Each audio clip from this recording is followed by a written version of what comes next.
இஸ்ரவேல் ஜனங்கள் ஆண்டவருக்கு தொடர்ந்து கோபமூட்டுற காரியத்தை செஞ்சதுனால இஸ்ரவேல் ஜனங்கள் அசீரிய தேசத்துக்கு சிறையாக கொண்டு போகப்படுறாங்க. பல நேரங்கள்ல அந்நிய ஜனங்களுக்கு இருக்கிற உணர்வு கூட, அந்நிய ராஜாக்களிடம் இருக்கிற உணர்வு கூட இஸ்ரவேலின் ராஜாக்களுக்கு கிடையாது, இஸ்ரவேலின் ஜனங்களுக்கும் கிடையாது. இப்படித்தான் ஒரு காரியம் இங்க நடக்குது. இப்ப அசீரிய ராஜா தன்னுடைய தேசத்து ஜனங்களை கொண்டு வந்து இஸ்ரவேல் தேசத்துல குடி இருக்க வைக்கிறாரு. இஸ்ரவேல் ஜனங்களை தன்னுடைய தேசத்துக்கு அடிமையா கொண்டு போறாரு. இப்படி செய்யறப்போ இந்த அந்நிய தேச மக்கள் என்ன பண்றாங்க, அங்க குடியேறினது முதல் தங்களுடைய தெய்வத்தின் காரியங்களை அவங்க பலியிட்டு பண்றதுனால, தேவனுக்கு பிரியம் இல்லாம இருந்ததுனால அங்க ஆண்டவர் சிங்கத்தை அனுப்புறாரு. சிங்கங்கள் சிலரை கொன்று போட்டதுன்னு வேதம் சொல்லுது.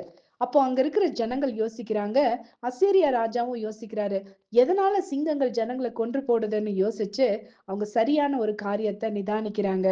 அதாவது நம்ம இஸ்ரவேல் தேசத்துல குடியிருக்கோம், இஸ்ரவேல் தேசத்தின் தேவனை நம்ம வணங்கல, அதனாலதான் நமக்கு இந்த பிரச்சனைன்னு சொல்லி யோசிச்சு அவங்க ஒரு முடிவு பண்றாங்க. அசீரிய ராஜா என்ன பண்றாரு, தான் சிறை பிடித்து கொண்டு போன ஒரு ஆசாரியனை இஸ்ரவேல் தேசத்துக்கு அனுப்பி வச்சு தன்னுடைய ஜனங்களுக்கு இஸ்ரவேல் தேவனுடைய காரியங்களை கற்றுக் கொடுக்கும்படி போதிக்கும்படியாக பெத்தேல் என்கிற இடத்துல குடியிருக்க வைக்கிறாரு. எவ்வளவு ஆச்சரியமான காரியம். ஆமாங்க, பல நேரங்கள்ல அந்நிய மக்கள் ஆண்டவருக்கு எப்படி பயந்து நடக்கணும்னு சொல்லி உணர்வோடு நடக்கிறாங்க. ஆனா அந்நிய மக்களுக்கு இருக்கிற உணர்வு கூட ஆண்டவரோட பிள்ளைகளுக்கு இல்லையேன்னு நினைக்கும் போது ஆண்டவர் எவ்வளவு வேதனைப்படுவாரு.